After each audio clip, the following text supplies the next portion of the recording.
Oke, Assalamualaikum warahmatullahi wabarakatuh.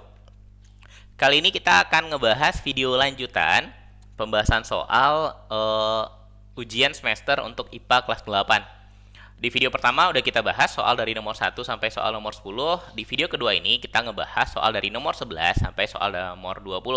Oke, bagi yang belum nonton video pertama, silahkan tonton dulu.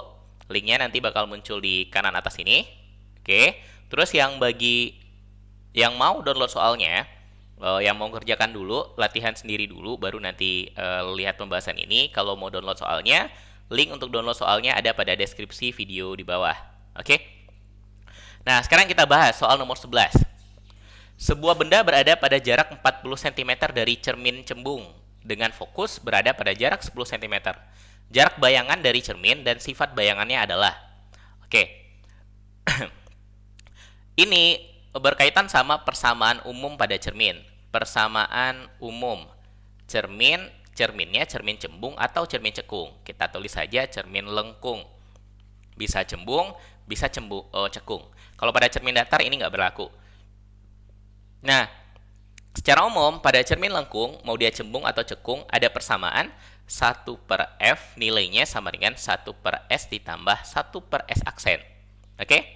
Ini rumus umumnya. Apa itu F, apa itu S, dan apa itu S aksen? F itu sama dengan fokus atau titik api. Oke. S itu adalah jarak benda ke cermin. Jarak benda. Sementara S aksen adalah jarak bayangan. Nah, nilai F itu bisa kita bagi. Cermin cembung sama cermin cekung nilai F-nya berbeda. F-nya bisa bernilai positif, bisa bernilai negatif.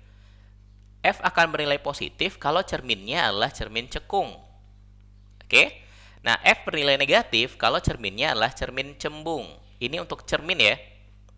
Untuk lensa nanti beda lagi, kebalik kalau pada lensa. Fokus cermin cekung positif, fokus cermin cembung adalah negatif. Nah, S aksen jarak bayangan juga bisa positif, bisa negatif. S aksen kalau dia positif, maka itu adalah bayangan nyata. Oke. Negatif itu untuk bayangan maya. Nah, apa itu bayangan nyata, apa itu bayangan maya? Di video pertama udah sempat kita bahas.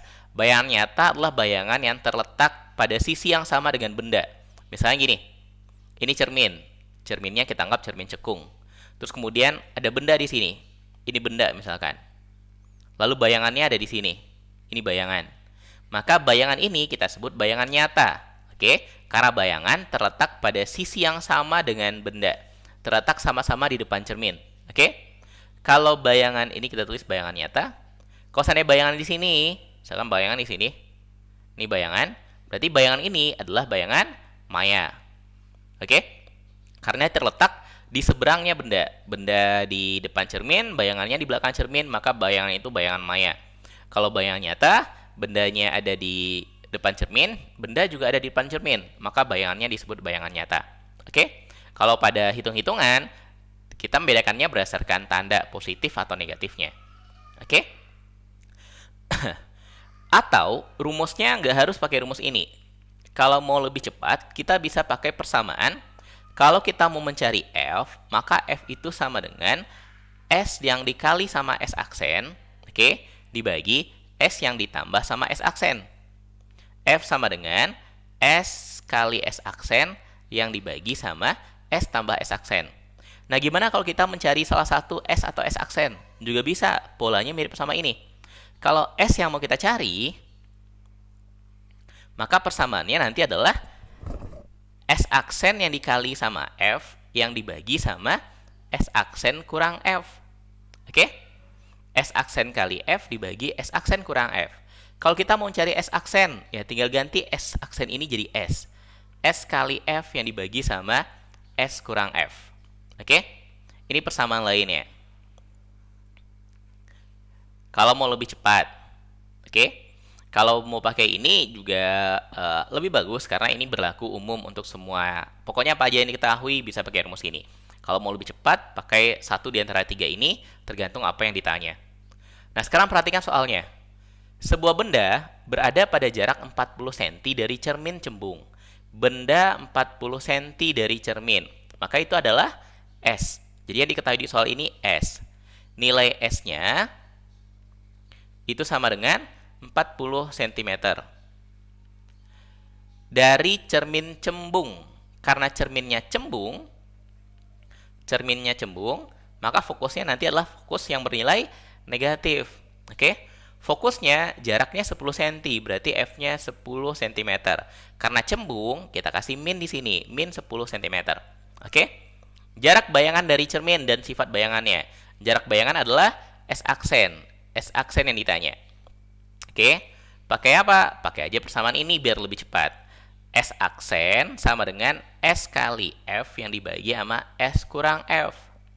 Berapa S? 40. Kali F, berapa F? Min 10.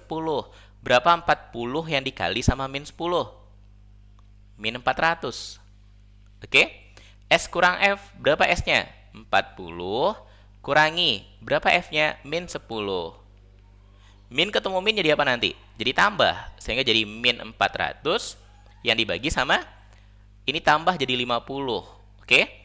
40 tambah 10 jadi 50. Min 400 tambah 50, dibagi 50 jadi berapa? Min 8 cm. Oke? Nah, sekarang perhatikan. S aksennya bertanda apa? Negatif. Berarti sifat bayangannya maya. Jadi jawabannya S aksennya 8 cm dengan sifat maya. Oke? Min ini menunjukkan kalau sifat bayangan adalah bayangan maya. Maka jawabannya C, 8 cm dan maya. Oke? Perhatikan rumus ini baik-baik. Lanjut, soal nomor 12. Sebuah paku terletak 20 cm di depan sebuah cermin cekung. Oke. Sekarang kita punya cermin cekung. Sebuah paku terletak 20 cm. Paku ini bendanya 20 cm dari cermin. Berarti itu adalah S 20 cm. Kemudian bayangan jaraknya 60 cm di depan cermin. Bayangan berarti S aksen. 60 cm di depan cermin. Oke. Kalau dia berada di depan cermin, berarti sifat bayangannya nyata atau maya? Di depan cermin berarti bayangan nyata. Oke? Karena bayangan nyata, berarti S aksennya bernilai positif. Oke? S-nya 20, S aksennya 60 cm positif. Yang ditanya fokus cermin dan pembesaran yang dialami benda. Fokus, oke, kita ngitung fokus dulu. Untuk ngitung fokus, pakai rumus yang tadi yang lebih cepat. Apa rumusnya? S aksen kali S dibagi sama S aksen tambah S. Oke? S aksen kali S, 20 kali 60. 20 kali 60 per S aksen tambah S, 20. Ini kebalik angkanya. 60 kali 20 dibagi S aksennya 60 ditambah 20. Berapa 60 dikali 20? 1200. Berapa 60 tambah 80? Berapa? 80. Nah, sekarang tinggal dicoret. Nolnya coret dulu. Nah, berapa 120 yang dibagi sama 8? Kalau sama-sama dibagi 4 bisa 120 dibagi 4 jadi 30, 8 dibagi 4 jadi berapa? Jadi 2. Berapa 30 bagi 2? 15 cm. Oke? Berarti jawabannya B. Nah, apa yang 3 kali ini? Perbesaran yang berikutnya ditanya. Perbesaran. Besar perbesaran yang dialami benda. Perbesaran itu lambangnya M. Nah, M itu nanti dihitung dari S aksen yang dibagi sama S. Oke? S aksennya berapa? 60. Dibagi S-nya berapa? 20. Berarti 60 dibagi 20 dapatnya 3. Jadi perbesarannya adalah 3 kali. Maka jawabannya ya B, pas 3 kali. Oke? Ini rumus perbesaran. Jangan sampai lupa. Ini rumus F tadi. Nah, sekarang kita lanjutkan soal nomor 13. Nah, ini gambar mata. Mata adalah salah satu alat organ kita yang menggunakan prinsip alat optik. Nah, yang ditanya, bagian yang diberi tanda X yang ini berfungsi untuk apa? Nah, sekarang kita bahas bagian-bagian mata. Bagian-bagian mata. Yang pertama, ada namanya kornea. Oke? Yang mana yang kornea? Kornea itu yang lapisan paling luar pada mata. Itu kita sebut sebagai kornea. Jadi ini adalah kornea. Oke? Kornea mata. Dia berwarna bening. Nggak ada warnanya, bening. Oke? Yang fungsinya buat melindungi mata. Oke? Jadi kalau seandainya kita pegang mata kita, tangan kita bersih ya, harus bersih mata kalau mau megang mata. Harus bersih tangan kalau mau megang mata. Maka yang kita sentuh itu adalah kornea. Nah, kornea ini yang orang tua biasanya kalau keruh, maka dia terkena penyakit yang namanya penyakit katarak. Kornea ini bisa keruh karena terlalu banyak lemak yang menggumpal di korneanya. Sehingga dioperasi, nambah penyakitnya penyakit katarak. Oke, ini kornea. Karena dia di depan, maka fungsinya sebagai pelindung mata. Pelindung mata. Kemudian, ya ketika ada cahaya yang masuk, ya cahaya lewat kornea dulu, baru lewat bagian-bagian yang lain. Terus yang kedua, ada nanti yang namanya iris. Apa itu iris? Iris itu bagian mata yang berwarna. Jadi dia memberi warna pada mata. Memberi warna pada mata. Warna yang mana? Bukan warna yang putih ya, tapi memberi warna hitam. Ada yang warnanya hitam, ada yang warnanya coklat. Orang Indonesia biasanya kalau nggak hitam, kalau nggak coklat. Ada yang warnanya hijau atau biru. Bule kadang-kadang biru. Ada yang warnanya coklat muda. Ada yang warnanya hijau. Oke? Ada yang warnanya merah. Siapa yang warnanya merah? Sasuke, klan Uchiha. Oke? Hitam, coklat, biru, hijau. Itu iris. Nah, di tengah-tengah iris, nih kalau kita lihat mata dari depan, kan gambar mata tuh kayak gini nih. Oke? Terus, nih. Nah, di tengah-tengah ini ada bulat warna hitam. Benar-benar hitam. Nanti irisnya ada di sini. Ini iris. Kok warna-warni? Irisnya ini. Irisnya itu ada kayak ada strukturnya. Nah, di tengah-tengahnya itu ada bagian yang benar-benar hitam. Nah, yang bagian benar-benar hitam itu kita sebut sebagai pupil. Jadi yang ketiga itu adalah pupil. Pupil. Kalau di gambar ini mana yang pupil? Iris itu yang ini. Yang hitam ini itu iris. Nah, pupil itu yang mana? Pupil, lubang yang berada di tengah-tengah iris. Celah yang berada di tengah-tengah iris. Nih, antara iris yang di atas sama iris yang di bawah, celahnya ini kita sebut sebagai pupil. Pupil itu berfungsi sebagai tempat masuknya cahaya ke bagian dalam mata. Tempat masuknya cahaya. Masuk cahaya ke bagian dalam mata. Ke bagian dalam mata. Kemudian, iris pupil ini dapat membesar dan mengecil. Oke? Dia akan mengatur banyak cahaya yang masuk, mengatur banyak cahaya yang masuk, banyak cahaya yang masuk. Ini perannya berdua sama iris, oke? Jadi bareng iris, barengan sama iris. Jadi iris ini bisa memperlebar pupil atau bisa mempersempit pupil. Pupil ini bisa melebar, bisa mengecil. Kalau kita berada pada ruangan dengan cahaya yang terang, maka pupil kita ini akan mengecil. Lubangnya ini akan mengecil. Oke? Ketika kita berada di tempat yang gelap, maka lubangnya itu akan membesar. Akan sangat jelas kelihatannya kalau kalian melihat mata kucing. Mata kucing kalau lagi siang itu bentuknya kayak gini. Oke? Pupilnya kecil, irisnya juga mengecil. Ketika malam, maka dia besar jadi bulat. Mata kucing akan sangat kelihatan jelas. Kalau mata kita bagian luar irisnya akan sama aja mau terang atau mau gelap. Pupilnya yang berubah ukurannya. Kalau mau nyoba silahkan lihat di cermin. Coba tutup mata. Tutup satu mata agak lama lalu kemudian buka dan perhatikan pupilnya dari dekat. Maka akan kelihatan pupilnya akan mengecil. Terus apalagi kalau dikasih cahaya senter misalkan, maka akan makin cepat dia mengecil. Oke? Ini pupil. Nah, di dalamnya pupil, persis di belakangnya pupil, nanti ada lensa mata. Yang X ini kita sebut sebagai lensa mata. X ini adalah lensa mata. Nah, apa fungsi lensa mata?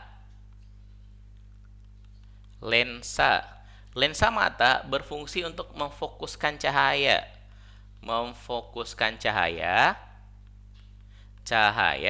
agar jatuh di retina.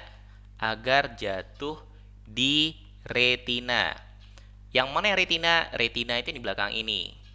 Retina. Oke. Kenapa harus jatuh di retina? Karena di retina inilah terdapat saraf-saraf penglihatan. Jadi ketika ada cahaya yang datang, maka cahaya itu akan dibiaskan, akan dibelokkan oleh lensa ini agar persis jatuh fokusnya di retina. Oke? Jadi bagian kelimanya adalah retina. Retina, tempat menangkap cahaya. Tempat menangkap cahaya atau tempat jatuhnya cahaya. Oke? Nah, maka kalau yang X ini jawabannya tadi apa? Lensa mata. Dan apa fungsi lensa mata? Memfokuskan cahaya agar jatuh di retina. Maka jawabannya D. Yang A, pengatur jumlah cahaya yang masuk ke mata. Berarti itu apa? Pupil. Oke. Tempat masuk cahaya dari kornea. Ya, cahaya dari kornea masuknya juga ke pupil. Kalau tempat ngatur cahaya ini pupil sama iris. Pupil dan iris. Tempat terbentuk bayangan benda itu ada di retina. Oke. Tempat menangkap cahaya atau tempat terbentuknya bayangan. Tempat terbentuk bayangan.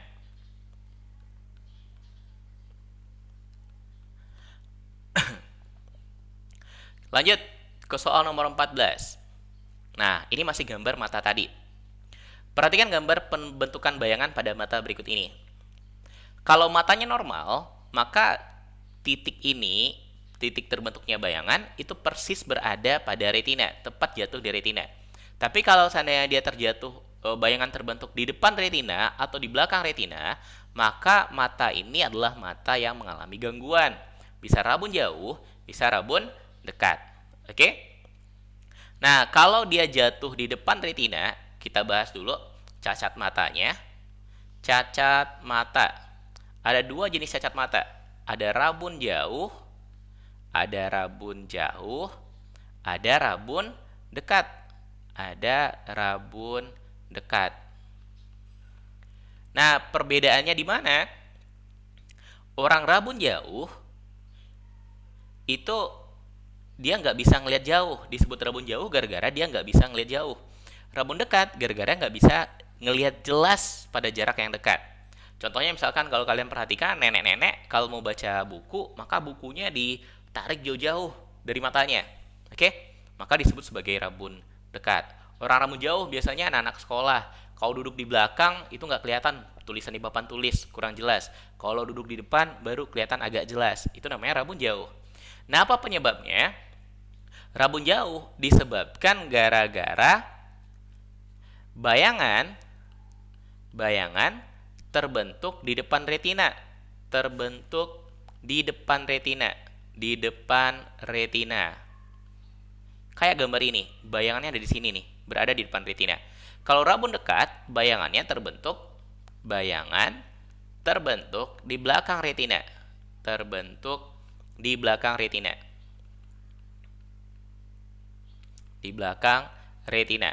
Nah, apa penyebabnya? Kenapa nggak jatuh di retina pas? Gara-gara si lensanya ini, lensa matanya ketika dia rabun jauh, lensa matanya ini tidak bisa menipis. Kita ketika melihat pada jarak yang sangat jauh, maka lensa mata kita akan menipis setipis-tipisnya. Oke? Dia akan menipis agar bayangannya jatuh pas di retina. Nah, orang rabun jauh, lensa matanya nggak bisa menipis sesuai dengan yang diharapkan. Oke? Kalau orang rabun dekat kebalikannya, nggak bisa menebal seperti yang diharapkan. Oke? Nah, kalau digambar, ya orang rabun jauh yang ini yang kita sebut sebagai rabun jauh. Rabun jauh kayak gini gambarnya. Kalau rabun dekat gambarnya, ini matanya misalkan.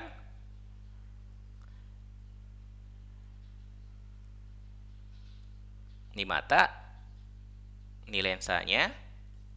Oke, anggap aja gambarnya bagus ya. Ini lensanya. Terus ini retina di sini. Nah, ketika ada cahaya yang datang, kalau dia rabun jauh, maka cahaya ini akan dijatuhkannya di belakang retina. Ketemunya garis ini berpotongannya di belakang retina. Nah, di sini dia berpotongan. Ini retina di sini, jatuhnya di belakang retina. Ini gambar kalau dia rabun dekat. Ini gambar kalau rabun jauh. Oke? Nah, sekarang masalahnya ini pakai istilah hipermetropi atau miopi. Orang rabun jauh, istilah lainnya adalah miopi. Oke? Rabun dekat, istilah lainnya adalah hipermetropi. Hipermetropi. Terus gimana caranya biar bisa ngelihat normal lagi? Orang rabun jauh dibantu oleh lensa cekung. Dibantu lensa cekung. Lensa cekung disebut juga sebagai lensa negatif. Kalau orang rabun dekat dibantu lensa cembung. Dibantu lensa cembung atau lensa positif. Oke? Ini yang berkaitan sama cacat mata. Maka jawabannya yang mana? Miopi dan lensa cekung. Oke? Lanjut, soal nomor 15. Seorang hanya dapat melihat dengan jelas benda-benda yang terletak paling dekat 150 cm. Dia melihat jelas hanya pada benda-benda yang paling dekat 150 cm. Paling dekat dia bisa ngelihatnya 150 cm. Berarti lebih dekat dari itu nggak bisa. Berarti orang ini mengalami apa? Rabun dekat. Oke? Paling dekat dia cuma bisa ngelihat 150 cm. Lebih dekat dari itu nggak bisa lagi. Kekuatan lensa kacamatanya agar dia bisa membaca normal. Diketahui jarak baca normal. Jarak baca normal 30 cm. Ditanya kekuatan lensa kacamata. Kekuatan lensa. Oke. Nah, sekarang kita bahas kacamata. Kan tadi ada orang rabun jauh, ada orang rabun dekat. Kalau rabun jauh, tadi kacamata apa? Cekung. Orang rabun dekat, kacamatanya adalah kacamata cembung. Untuk rabun dekat, kacamatanya kacamata cembung. Nah, kalau kita mau menghitung berapa kekuatannya, maka kita bisa menggunakan persamaan-persamaan ini. Untuk rabun jauh, persamaannya 1/f itu sama dengan min dari 1 per titik jauh. Oke? 1/f sama dengan min 1 per titik jauh. Sering juga disebut sebagai, jadi TJ ini adalah titik jauh. TJ titik jauh. Biasanya nggak ditulis titik jauh sih, nggak ditulis TJ, tapi ditulisnya PR punctum remotum. PR punctum remotum atau titik jauh. Seberapa jauh dia bisa melihat, itu kita sebut sebagai titik jauh. Ini rumusnya, rumus fokus. Oke? Ini kalau pakai satuan meter. Nah, kemudian kalau kekuatan lensa dilambangkan dengan P. P sama dengan kekuatan lensa. P sama dengan kekuatan lensa. Nah, kekuatan lensa ini itu nanti dirumuskan sebagai 1/f kalau F-nya meter. Atau 100/f kalau satuan F-nya adalah cm. Kalau F-nya dalam satuan meter, 1/f. Kalau F-nya dalam cm, 100/f. Nah, kalau rabun dekat atau pakai lensa cembung, itu nanti persamaannya 1/f sama dengan 1/Sn ditambah 1 per titik dekat. Oke? 1/f sama dengan 1/Sn ditambah sama 1 per TD.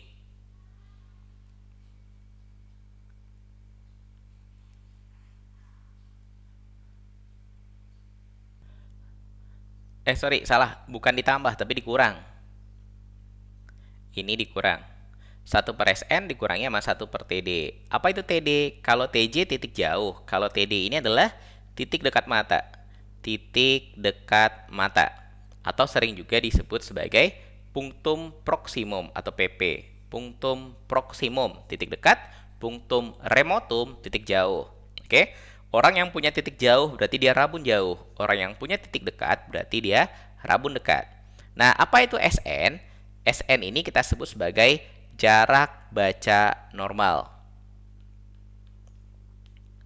Nah, sekarang kita balik ke soalnya tadi.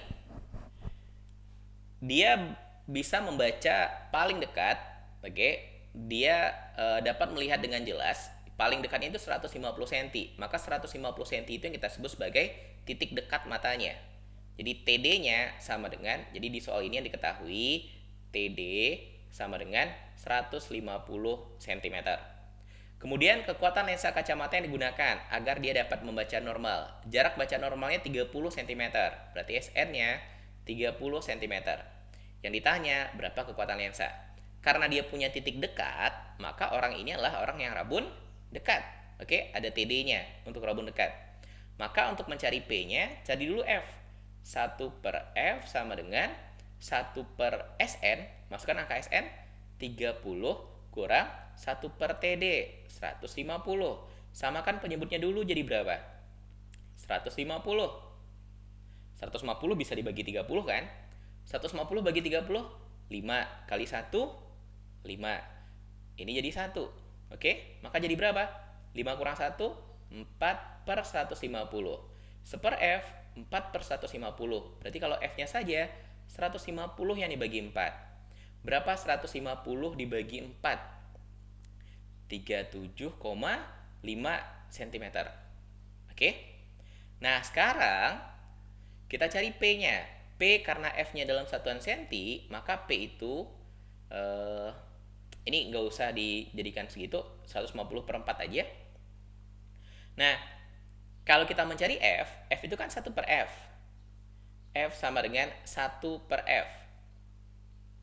Atau 100 per F, karena F-nya dalam satuan senti. Ini kan tadi 30 sama 150-nya satuannya senti, berarti F-nya satuannya senti. Maka gunakan 100 yang dibagi P sama dengan 100 yang dibagi sama F. Berapa F-nya? 150 bagi 4. Nah, karena pembaginya pecahan, 4-nya boleh ke atas. Jadi berapa? 400 bagi 150. Kalau kita bagi sama-sama 50, jadi berapa ini? 8 per 3. Oke? Positif 8 per 3. Maka jawaban yang mana? Yang C jawabannya. Oke? Ini persamaannya. Untuk cekung, untuk rabun jauh, sama untuk rabun dekat. Kalau mencari P, maka P itu adalah 1 per F atau 100 per F. Kalau F-nya dalam satuan cm. Lanjut. Soal nomor 16. Alat optik yang terdiri dari sebuah, ini double, alat optik yang terdiri dari dua buah lensa, bukan sens, tapi lensa, cembung yang disusun sejajar dan berfungsi untuk melihat benda-benda yang berukuran kecil. Oke, kita bahas satu-satu. Yang pertama, loop. Apa itu loop? Loop itu cuma terdiri dari satu lensa cembung aja.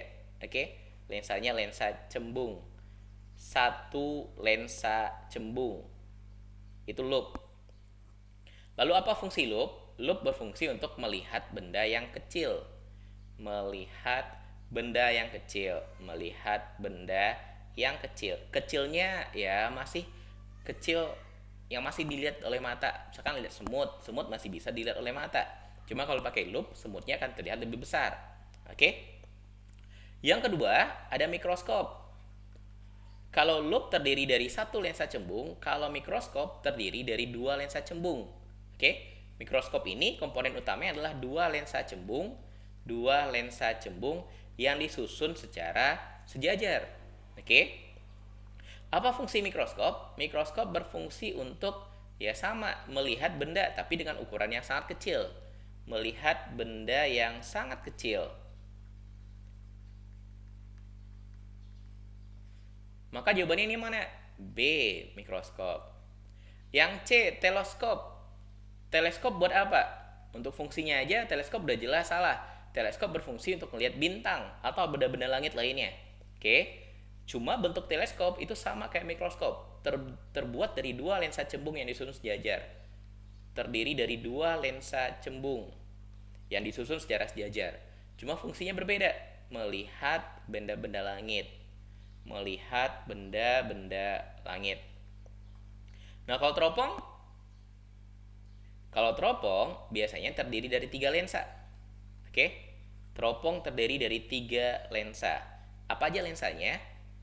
Ada lensa objektif namanya, ada lensa okuler, dan ada nanti yang namanya lensa pembalik. lensa pembalik. Oke. Nah, karena teropong bayangannya nggak berbentuk terbalik. Teropong bayangannya tegak. Kalau mikroskop sama teleskop itu bayangannya terbalik. Jadi bayangannya terbalik. Pada teleskop juga bayangannya yang dihasilkan juga terbalik. Tapi kalau pada teropong, lensa pembalik ini berfungsi agar bayangan yang dihasilkannya tetap tegak, nggak terbalik. Ada 3 lensanya nanti. Oke? Kita lanjut soal nomor 17. Nah, sekarang kita udah masuk ke bagian biologinya. Perhatikan gambar berikut. Yang ditanya, fungsi bagian yang berlabel X pada gambar di samping memiliki fungsi yang sangat penting dalam sistem pernafasan, yaitu. Nah, sekarang kita bahas dulu satu-satu. Yang pertama, kita bahas dari sini. Ini kita sebut sebagai rongga hidung. Oke. Hidung dan di dalamnya ada rongga hidung. Apa fungsi rongga hidung? Ya, rongga hidung tempat masuk udara. Tempat masuk udara. Kemudian ada fungsi lainnya nggak? Ada. Di dalam rongga hidung, udara akan disaring terlebih dahulu. Tempat menyaring udara. Jadi dia berfungsi menyaring udara. Dari mana? Dari debu terutama. Makanya di hidung ada rambut-rambut halusnya dan ada lendirnya. Ada lendir pada hidung yang ketika ada udara lewat, di udaranya ada debu, maka debunya akan menempel di lendir itu. Oke? Kemudian juga menghangatkan udara, terutama ketika udaranya dingin. Menghangatkan udara. Jadi udara sebelum masuk ke bagian yang lebih dalam, dihangatkan dulu di dalam rongga hidung. Oke? Nah, di dalam rongga hidung, kalau kita masuk lebih dalam, di belakang rongga hidung ini ada bagian yang disebut sebagai faring. Pada bagian belakangnya anak lidah, itu faring. Oke? Tempat pertemuan rongga mulut sama rongga hidung. Itu faring namanya. Di bawah faring ada nanti namanya laring. Laring itu kayak di persimpangan antara tenggorokan sama kerongkongan, oke? Saluran nafas sama saluran makan. Di laring ini, kalau pada cowok, maka di laring inilah tempat adanya jakun-jakun, oke? Atau di sana juga ada pita suara, laring. Jadi rongga hidung, faring, sama laring. Nah, ke bawah lagi ada nanti trakea. Trakea, oke? Trakea, batang yang berbentuk pipa ini kita sebut sebagai trakea. Apa fungsinya? Trakea ini berfungsi untuk tempat menghambat benda-benda asing. Benda-benda asing. Jadi kalau ada benda-benda yang lumayan besar masuk ke dalam saluran pernafasan kita, maka dihambatnya di trakea. Oke, misalkan lagi makan, lalu lagi makannya sambil ngomong, kesedaknya gara-gara makanan masuk ke dalam trakea ini. Oke, atau masuk ke dalam laring yang ke arah saluran pernafasan. Terus di bawahnya lagi, di dalamnya lagi, nanti ada namanya bronkus. Yang mana yang bronkus? Persimpangannya. Kan kita punya paru-paru 2 buah, satu sebelah kanan, satu sebelah kiri. Sehingga trakeanya nanti bersimpang 2. Nah, persimpangannya ini kita sebut sebagai bronkus. Oke. Masuk lebih dalam, si bronkusnya akan bercabang-cabang lagi. Cabang-cabang yang lebih kecil, yang ini nanti kita sebut sebagai bronchiolus. Bronchiolus. Kemudian yang mirip sama anggur ini kita sebut sebagai alveolus. Nah, alveolus adalah tempat terjadinya pertukaran oksigen dengan CO2 dan H2O. Oke? Tempat pertukaran O2 dengan CO2 dan H2O. O2-nya diambil oleh darah, CO2 dan H2O-nya dilepaskan. Ini alveolus. Pada alveolus ini terdapat banyak pembuluh-pembuluh darah yang halus. Oke? Dan alveolus ini kayak balon, bisa mengembang, bisa mengempis. Nah, sekarang pertanyaannya, yang berlabel X. Yang berlabel X tadi apa? Alveolus. Oke? Apa fungsinya? Tempat masuk dan keluarnya udara? Enggak, masuk dan keluar itu lewat hidung. Tempat pertukaran udara? Iya benar, tempat bertukarnya O2 dengan CO2 dan H2O. Sebagai tempat menyalurkan udara? Enggak, itu saluran ini, trakea, oke, dan saluran hidung, rongga hidung, dan segala macamnya. Tempat penyaringan udara, udara disaring pada rongga hidung. Oke? Maka jawabannya adalah B. Lanjut. 18. Pada proses pernapasan, di dalam rongga hidung akan terjadi apa? Nah, tadi udah kita bahas. Apa yang terjadi pada rongga hidung? Penyaringan udara oleh rambut dan selaput lendir. Benar, ini selaput lendir. Maka jawabannya adalah A. Pertukaran gas oksigen dan karbon dioksida. Enggak, ini terjadi di alveolus. Penyaringan dan penolakan benda-benda asing. Penolakan benda-benda asing terjadi di trakea. Pemasukan uap air dan oksigen nggak ada. Oke, uap air itu nggak masuk, tapi uap air itu keluar. Oksigen yang masuk, uap air keluar. Nah, lanjut nomor 19, masih gambar yang tadi. Yang B disebut apa? B berarti ini nih, yang di belakang rongga mulut sama belakang rongga hidung. Kalau A, karena persis depan, ya A ini hidung. Yang B tadi apa? Yang B ini adalah faring. Yang C, yang di sini kita sebut sebagai laring. Yang D, trakea. Terus yang E percabangannya, percabangan dari trakea kita sebut sebagai bronkus. Yang E adalah bronkus. Yang F, nah yang F nunjuknya ke paru-paru. Berarti F ini adalah paru-paru. Kemudian yang G, nah G itu otot yang berada di bawah paru-paru ini yang melengkung. Yang otot ini kita sebut sebagai diafragma. Diafragma ini otot batas antara rongga dada dengan rongga perut. Oke, dibatasi oleh otot yang disebut dengan diafragma. Fungsinya buat apa? Nanti berfungsi pada proses pernafasan, terutama pernafasan perut. Berarti yang ditanya di sini yang D. Yang D kita sebut sebagai apa? Trakea. Oke? Lanjut soal nomor 20. Soal terakhir pada video yang ini. Perhatikan pernyataan berikut. 1, 2, 3, 4. Yang ditanya pernyataan yang benar tentang mekanisme pernafasan dada. Oke, kita bahas pernafasan. Pernafasan pada manusia secara umum kita bagi dua. Ada pernafasan dada, ada pernafasan perut.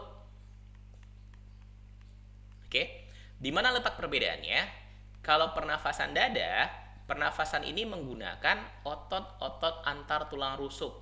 Jadi yang berperan aktif di sini adalah otot-otot antar tulang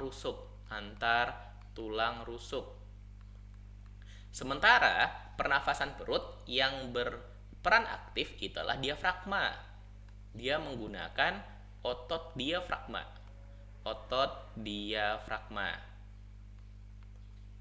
Nah, berdasarkan ini saja, sebenarnya soal ini udah bisa kita jawab. Oke? Karena ini pilihannya dua buah. Yang satu, otot antar tulang rusuk berkontraksi. Otot antar tulang rusuk itu digunakan pada pernafasan apa? Dada. Berarti ini pernafasan dada. 2, otot diafragma melengkung. Yang menggunakan diafragma apa? Pernafasan perut. Berarti ini pernafasan perut. Yang 3, otot antar tulang berelaksasi. Berarti ini pernafasan dada. Otot diafragma, berarti ini pernafasan perut. Berarti yang berkaitan dengan pernafasan dada 1 sama 3. Maka jawabannya B. Oke. Tapi kalau kita lihat prosesnya secara detail, pada pernafasan dada, pernafasan itu kita bagi dua. Ada proses inspirasi, ada proses ekspirasi. Inspirasi itu menghirup nafas. Pada proses inspirasi, yang terjadi dalam proses inspirasi ini, kita mulai dari otot-otot antar tulang rusuknya berkontraksi. Oke? Jadi dimulai dari otot antar tulang rusuk itu mengalami kontraksi. Terus gara-gara dia berkontraksi, ini tulang rusuk naik. Cobain aja pas kita narik nafas pakai dada. Pasti tulang rusuk kita naik, dada kita mengembang. Oke? Otot antar tulang rusuk kontraksi, akibatnya volume dada membesar. Nah, ketika volume dada kita membesar, pada fisika, apalagi nanti belajar pas SMA, ketika volume makin besar, tekanan mengecil. Tekanan udara di paru-paru mengecil. Udara di paru-paru turun. Ketika udara di paru-paru turun, maka udara dari luar masuk ke paru-paru. Oke, jadi habis ini udara dari luar masuk ke paru-paru. Udara masuk paru-paru. Ini yang terjadi pada inspirasi.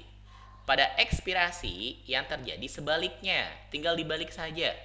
Lawannya kontraksi, relaksasi. Otot antar tulang rusuk, relaksasi. Jadi otot antar tulang rusuknya relaksasi. Setelah dia berelaksasi, volume dadanya lawan membesar apa? Mengecil. Volume dada mengecil. Rongga dada jadi mengecil. Lalu ketika rongga dada mengecil, tekanan udaranya gimana? Kalau tadi turun, berarti kalau ini tekanannya naik. Tekanan udara naik. Ketika tekanan udara naik, maka udara akan keluar dari paru-paru. Oke? Ini proses terjadinya pernafasan dada. Nah, gimana dengan pernafasan perut? Pernafasan perut itu penyebabnya adalah gara-gara otot diafragma. Ketika terjadi inspirasi, oke, yang terjadi pada diafragma, tadi di gambar di atas kita udah bahas diafragma. Diafragma itu bentuknya dia melengkung. Ini paru-paru misalkan. Trakea, ini bronkus, cabang 2. Diafragma itu aslinya melengkung. Nah, ketika kita melakukan pernafasan perut, diafragma ini akan berubah jadi lurus. Oke, dia akan menjadi lurus. Jadi diafragma mendatar. Diafragma dari awalnya melengkung jadi mendatar. Diafragma mendatar. Diafragma akan datar. Ketika dia datar, akibatnya rongga dada akan membesar. Terus sama kayak tadi, rongga dada atau volume dada membesar, tekanan udara di paru-paru turun. Tekanan turun, akibatnya udara masuk. Oke, ini yang terjadi pada inspirasi. Pada ekspirasi, maka tinggal dibalik, diafragmanya melengkung, rongga dada mengecil, tekanan naik, udara keluar. Oke? Maka jawaban yang tadi adalah 1 sama 3. Pahami ini aja. Yang penting pada dada, otot antar tulang rusuk yang terlibat. Pada pernafasan perut, otot diafragma yang terlibat. Pada inspirasi, otot antar tulang rusuknya kontraksi, volume dada membesar, tekanan udara di paru-paru turun, dan udara masuk paru-paru. Begitu seterusnya. Oke? Kita cukupkan untuk video yang ini. Soal nomor 21 sampai nomor 30 kita bahas pada video yang ketiga. Kita cukupkan. Alhamdulillah. Assalamualaikum warahmatullahi wabarakatuh.